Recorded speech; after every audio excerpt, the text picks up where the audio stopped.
أعوذ بالله من الشيطان الرجيم بسم الله الرحمن الرحيم اللهم صل على سيدنا ومولانا محمد وعلى آل سيدنا ومولانا محمد وبارك وسلم وصل عليه علم المقامات کورس میں لیکچر نمبر 7 آج ہم پڑھنے جا رہے ہیں، اور آج کے اس لیکچر میں ہم سیکھنے جا رہے ہیں کہ وہ کون سے رہنما اصول ہیں کہ جن کی مدد سے ہم اپنی تلاوت کو بہتر سے بہتر کر سکیں اور ان اصولوں کی مدد سے ہم اپنی تلاوت کو مزید خوبصورت بنا سکیں۔ تو آج ہم یہ ڈسکس کریں گے۔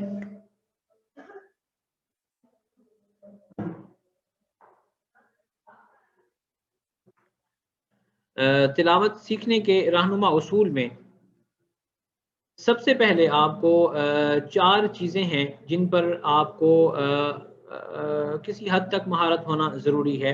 وہ 4 چیزیں کون کون سی ہیں وہ میں آپ سے ابھی شیئر کر رہا ہوں۔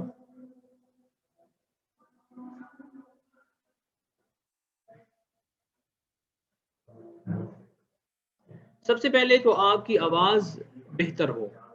تلاوت وہی سیکھیں کہ جن کی آواز بہتر ہو۔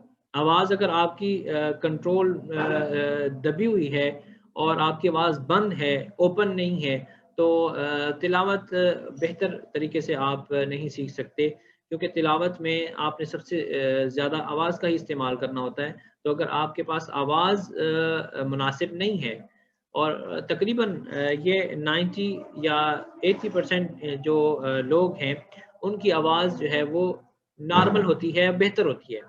ایسا نہیں ہے، اللہ رب العزت نے ہر شخص کو بہتر آواز مہیا کی ہوتی ہے جس کے ذریعے وہ کلام کرتا ہے۔ تو آپ کی آواز اگر بہتر ہوگی تو آپ کی پرفارمنس اچھی ہوگی، اور اگر آپ کی آواز کسی وجہ سے بند ہے، آپ نے سماعت کیا ہوگا معاشرے میں لوگ رہتے ہیں تو بعض لوگوں کی آواز بالکل بند سی ہوتی ہے، وہ زیادہ اونچا نہیں بول پاتے، تو زیادہ اونچا کلام نہیں کر سکتے، گفتگو نہیں کر سکتے، ان کا گلا بیٹھ جاتا ہے۔ تو تلاوت جو ہے اگر آواز بہتر ہے تو آپ کی تلاوت خوبصورت رہتی ہے۔ اس کے بعد آپ کا سانس مناسب ہو۔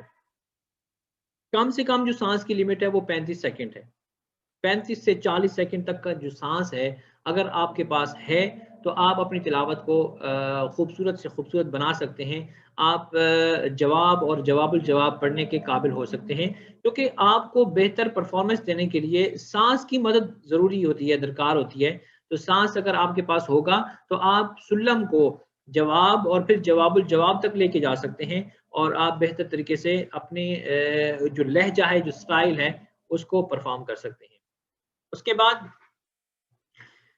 آپ کی آواز پر آپ کو کنٹرول حاصل ہو۔ ایسا نہ ہو کہ آپ نے سلم کا جو پہلا درجہ ہے وہ ہاف ٹون لینا ہے، تو آپ کو آپ کی آواز پر کنٹرول نہ ہونے کی وجہ سے آپ ہاف ٹون کی بجائے فل ٹون لے لیں۔ اب یہاں پہ آواز پر کنٹرول نہ ہوا تو آپ لہجہ خراب کر بیٹھیں گے، یعنی رولز کے مطابق جب آپ نہیں چلیں گے اور آپ کی آواز آپ کا ساتھ نہیں دے گی تو اس میں آپ کا لہجہ ڈسٹرب ہو سکتا ہے، اور آپ کا جو سٹائل ہے، آپ کا جو انداز ہے، وہ جو ہے وہ آپ کی تلاوت کو خوبصورتی کو متاثر کر سکتا ہے۔ نمبر 4، ڈیورنگ پرفارمنس آپ کی پریزنٹیشن میں ہچکچاہٹ نہ ہو۔ ہچکچاہٹ ایک ایسا امر ہے، ایسا فیل ہے کہ آپ کی جو ہے نا وہ کامل پریکٹس کو بھی وہ ناقص کر سکتا ہے۔ یعنی آپ نے ایک سورہ پہ 1000 بار پریکٹس کی ہو، 1000 بار آپ نے اس پر مشق کی ہو، ریاض کیا ہو، اگر آپ کے اندر ہیزیٹیشن ختم نہیں ہوئی تو جب آپ سٹیج پر جائیں گے تو آپ وہ سارے کا سارا لہجہ جو آپ کو پانی کی طرح یاد ہوگا آپ کو بھول جائیں گے۔ وہ ٹینشن کی وجہ سے، وہ خوف کی وجہ سے، ڈر کی وجہ سے آپ اپنے لہجے پر زیادہ غور نہیں کریں گے، بلکہ آپ چونکہ گھبرائے ہوئے ہوں گے تو آپ کا فوکس جو ہے وہ آپ کے لہجے پر نہیں رہے گا، زیادہ توجہ آپ کی خوف پر رہے گی، جس وجہ سے آپ اچھا پرفارم نہیں کر پائیں گے۔ یہ 4 چیزیں بہتر اگر آپ کے پاس میسر نہیں ہیں، یعنی آپ کے پاس آواز اگر نہیں ہے بہتر، آپ کے پاس سانس مناسب نہیں ہے، آپ کو آپ کی آواز پر کنٹرول نہیں ہے، آپ اگر ہیزیٹیشن جو ہے وہ کر رہے ہیں یا ہچکچا رہے ہیں تو آپ بہتر پرفارم نہیں کر سکتے۔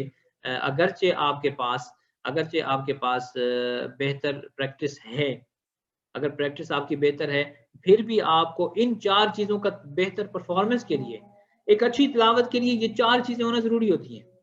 بہتر آواز ہو، بہتر سانس ہو، ہیزیٹیشن نہ ہو، اس کی آواز پر کنٹرول حاصل ہو.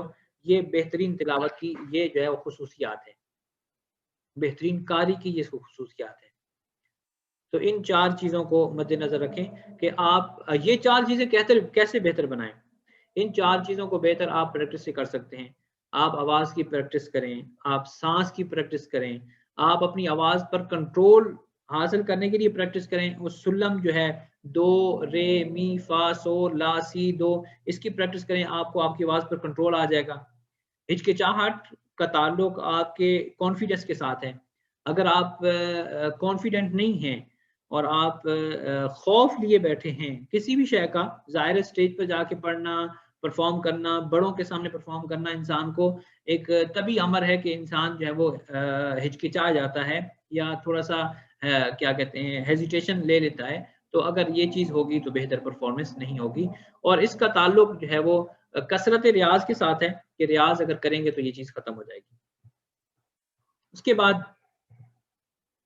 تلاوت سیکھنے کے اصولوں میں پہلا اصول یہ ہے اور سب سے اہم اصول یہ ہے کہ قواعد تجوید کا مکمل لحاظ ہو. آپ کی تلاوت قواعد تجوید کے خلاف نہ ہو.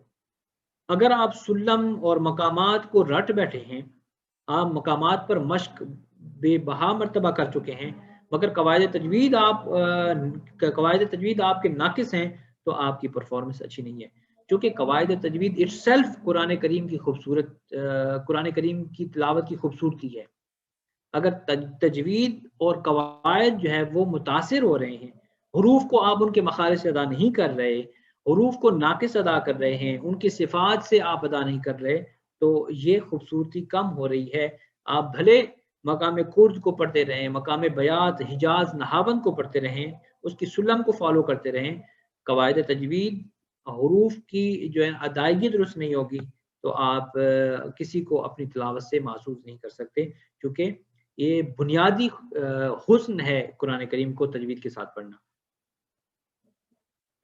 تلاوت کے دوران آپ کا گلا بالکل سیدھا ہونا چاہیے. آپ جب بھی سٹیج پر بیٹھتے ہیں تو ایسے نہ بیٹھیں کہ آپ تلاوت ایسے کر رہے ہوں اور آپ کا گلا جو ہے وہ بالکل یا ٹیڑھا ہو، اس میں کوئی خم ہو.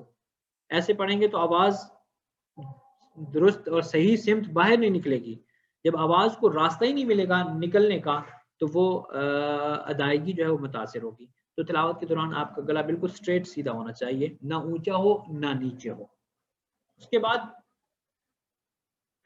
آپ کی ادائیگی میں تکلف نہ ہو. یہ بھی دیکھا گیا ہے کہ جو لوگ تجوید و قرات کے اصولوں پر عمل نہیں کرتے ان کی ادائیگی میں تکلف ہوتا ہے. وہ درست پڑھنے کی کوشش کرتے ہیں، پریکٹس نہ ہونے کی وجہ سے کہیں نہ کہیں تکلف آ جاتا ہے. ٹھیک ہے، تو آپ کی ادائیگی میں تکلف نہ ہو، بالکل جو ہے وہ سہولت کے ساتھ آپ کے حروف ادا ہو رہے ہوں، سہولت کے ساتھ ان کی صفات جو ہے وہ ادا ہو رہی ہوں. تو تکلف ہوگا تو ادائیگی متاثر ہوگی، خوبصورتی متاثر ہوگی. اور تکلف کو کیسے ختم کیا جا سکتا ہے؟ قواعد تجوید کو پریکٹس کیے بنا تکلف دور نہیں ہو سکتا. تلاوت کرتے وقت گلے پر دباؤ نہ ہو. یہ گلا آپ نے بند نہ کیا ہوا ہو، ٹھیک ہے، یا جیسے آپ کہیں کہ گلا بالکل اوپن ہو، ٹھیک ہے، گلے پر کسی بھی قسم کا دباؤ نہ ہو. تلاوت کرتے وقت آپ گلے کو اوپن چھوڑیں تاکہ آسانی سے اس سے آواز نکل سکے. اگر آپ کا گلا خراب ہے تو تلاوت کریں گے تو مزید خراب ہوگا. تو رسک نہ لیں، آپ تلاوت کریں. اگر تو آپ نارمل آواز کے ساتھ تلاوت کر سکتے ہیں تو بہتر ہے، نہیں تو آپ تلاوت مؤخر کر دیں. ٹھیک ہے، تلاوت تب کریں جب آپ کا گلا ٹھیک ہو، کیونکہ خراب گلے سے پڑھنا آپ کی آواز کو مزید متاثر کر سکتا ہے اور آپ ایک اچھی آواز سے محروم ہو سکتے ہیں. جہاں پہ آپ تلاوت کریں، یہ تلاوت کو خوبصورت بنانے کے اصول ہیں. جس جگہ آپ تلاوت کریں وہ جگہ متوازن ہو، ایسا نہ ہو کہ وہ دھسی ہوئی جگہ ہو جہاں بیٹھ کے جیسے صوفہ ہوتا ہے تو آپ بیٹھتے ہیں تو آپ دھس جاتے ہیں. اگر آپ ایسی جگہ پہ بیٹھ کے تلاوت کریں گے جہاں جو جگہ متوازن نہیں ہوگی، برابر نہیں ہوگی، تو پھر کیا ہوگا کہ آپ درست طریقے سے آواز نہیں نکال پائیں گے. آپ کے جو اعضاء ہیں وہ کمفرٹیبل محسوس نہیں کریں گے، سہولت محسوس نہیں کریں گے، تو وہ آپ کو مناسب اور آزاد یا سہولت والی آواز بھی نہیں نکال کے دیں گے۔ تو آپ کی جگہ بالکل اس کا توازن برقرار ہو، ٹھیک ہے؟ جگہ کا تعین آپ نے کرنا ہے، اہل محفل نے نہیں کرنا۔ آپ نے جو جگہ آپ کو مناسب لگے، آپ کرسی پہ بیٹھ کے اگر تلاوت کرنا آسانی سمجھتے ہیں تو آپ کرسی منگوائیں، ٹھیک ہے؟ اگر صوفہ ہے، صوفے پہ آپ تلاوت اگر نہیں کر سکتے نیچے بیٹھ کے کر لیں۔ تو یہ چیزیں آپ کی پرفارمنس کو ڈسٹرب کرتی ہیں۔ اگر آپ تلاوت کی جگہ کو کھڑے ہو کے تلاوت کرنے میں اگر آپ کو رکاوٹ حاصل ہے، ٹھیک ہے، رکاوٹ اگر آپ کو محسوس ہوتی ہے تو آپ کھڑے ہو کے تلاوت نہ کریں، بیٹھ کے کریں، ٹھیک ہے؟ تو ان چیزوں کو آپ نے فوکس کرنا ہے، کیونکہ پرفارمنس لوگ یہ چاہتے ہیں کہ آپ کی پرفارمنس اعلیٰ ہو، اچھی پرفارمنس ہو۔ تو اچھی پرفارمنس پھر آپ نے اپنی مرضی سے کرنی ہے، لوگوں کی مرضی سے نہیں کرنی۔ لوگ جیسے چاہیں آپ ویسے تلاوت کریں، یہ تب ممکن ہوگا کہ جب آپ کی سہولت کے مطابق آپ کو جگہ مہیا کی جائے کہ یہ میں ایسے بیٹھ کے تلاوت کروں گا تو زیادہ آسانی سے اچھا پرفارم کروں گا۔ اس کے بعد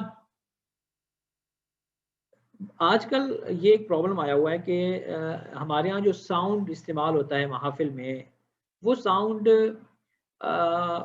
جو ہے وہ آپریٹ کرنے والے لوگ مناسب نہیں ہوتے ہیں، کہ وہ ان کو انداز پتہ نہیں ہوتا کہ کیسے کیسے ساؤنڈ آپریٹ کرنا ہے، تو وہ زیادہ گلا کھینچ رہا ہوتا ہے یا زیادہ آواز وہ نہیں کھولتے، جس وجہ سے قاری کو زیادہ زور لگانا پڑتا ہے۔ تو ساؤنڈ کا موافق ہونا بھی بہتر پرفارمنس میں ایک بہت اہم رول ادا کرتا ہے۔ اگر وہ ساؤنڈ آپ کی آواز کو ایک سپورٹ دے رہا ہے، آپ کی آواز کو ایک مدد دے رہا ہے کہ آپ اگر آواز اٹھا رہے ہیں پھر بھی آپ کا زیادہ زور وہ نہیں لے رہا، تو اس سے آپ کو فائدہ ہوگا کہ آپ مزید بہتر نیکسٹ ٹائم، مطلب اگلی آیت کو زیادہ خوبصورت پڑھنے پہ قادر ہو سکیں گے۔ ابتدا مناسب اور موافق لیول سے کریں۔ یہ جو پہلو ہے آٹھواں، یہ ہم خطا کر جاتے ہیں کہ جو تلاوت زیادہ مطلب زیادہ اس فیلڈ سے وابستہ نہیں ہے، تلاوت کا شوق ضرور ہے مگر زیادہ اس فیلڈ سے وابستہ نہیں ہے، تو ہم غلطی یہ کر جاتے ہیں کہ ہم جو تلاوت کی ابتدا ہے وہ بہت اونچے لیول سے کر دیتے ہیں۔ ایسا کرنے سے پھر ہم زیادہ پڑھ نہیں پاتے، پھر ہم زیادہ آواز کو اوپر اٹھا نہیں سکتے، کیونکہ ہم آلریڈی ایک بہت ہائی سپیڈ سے شروع کر بیٹھے ہوتے ہیں، ہائی لیول سے شروع کر بیٹھے ہوتے ہیں۔ مثال کے طور پہ اعوذ باللہ من الشیطان الرجیم، بسم اللہ الرحمن الرحیم۔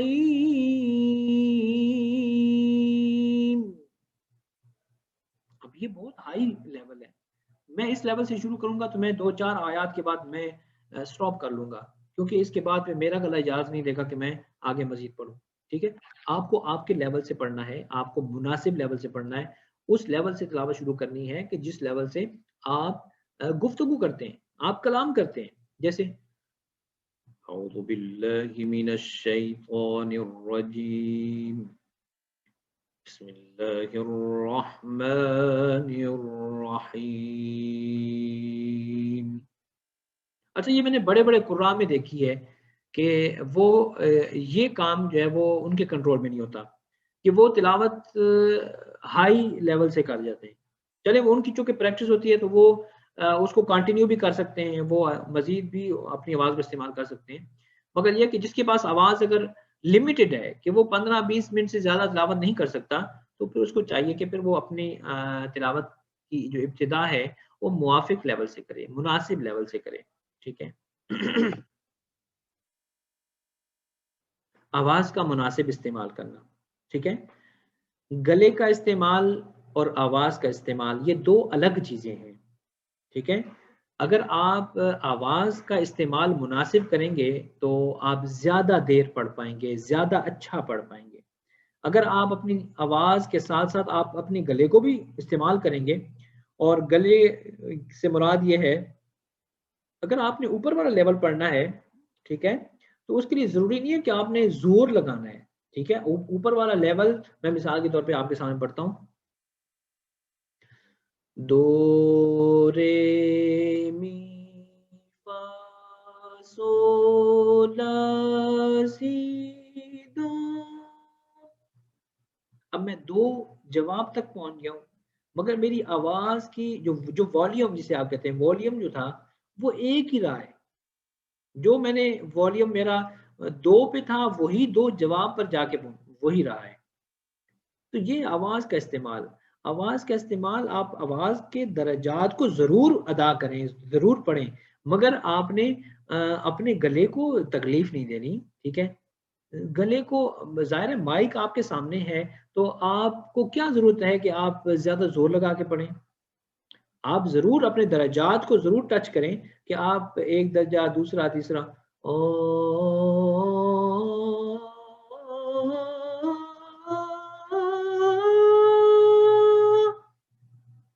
ابھی میں آواز کا استعمال کر رہا ہوں، اب اس میں گلہ اگر شامل کر لوں گا تو میرا گلا تو یہاں پہ پھٹ جائے گا اور میں زیادہ دیر گفتگو نہیں کر پاؤں گا. تو اپنی آواز کو مناسب طریقے سے استعمال کریں تاکہ آپ زیادہ اچھا پرفارم کر سکیں. سانس کا استعمال بھی مناسب کرنا یہ بہت ایک اہم چیز ہے کہ ہم لوگ سانس کو جو ہے وہ بغیر کسی قواعد کے ہم سانس کو استعمال کرتے ہیں.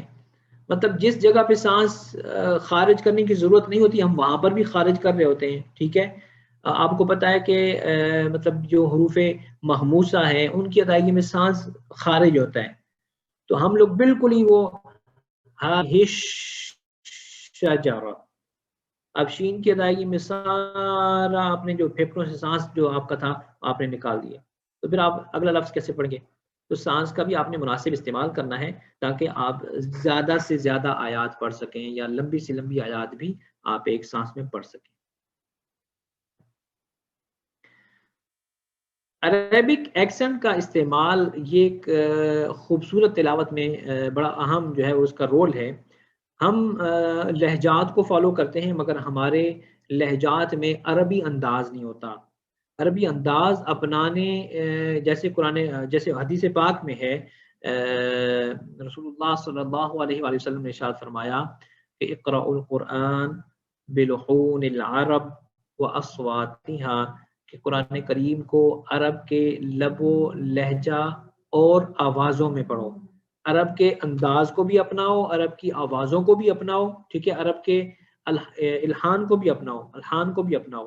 ٹھیک ہے، تو یہ حدیث پاک میں حضور علیہ السلام نے قرآن پاک کو پڑھنے کا انداز بتا دیا ہے. تو عربک ایکسنٹ جب نہیں ہوگا، عربک سٹائل، عربک انداز جب آپ نہیں اپنائیں گے اپنی تلاوت میں، آپ کی تلاوت ہوگی تو عربی میں مگر انداز پاکستانی یا اجمی ہوگا تو پھر وہ خوبصورت نہیں لگے گی. اس کے لیے آپ کو عربی انداز جو ہے وہ اپنانا ہوگا. تو اس کے لیے آپ 2 چیزوں پہ فوکس کریں، زبر اور الف کی ادائیگی میں، اور پھر زبر زیر پیش کی ادائیگی میں آپ نے خیال رکھنا ہوگا کہ زبر کی ادائیگی ہم لوگ کرتے ہیں با زبر با، با زبر با، یا با الف زبر با. تو یہ پاکستانی انداز ہے. عربک انداز ہے با زبر با، با، اور اس کو لمبا کریں، الف بنائیں، با، با اور با. ٹھیک ہے، بڑا فرق ہے. جیسے مالکی، ٹھیک ہے، مالکی.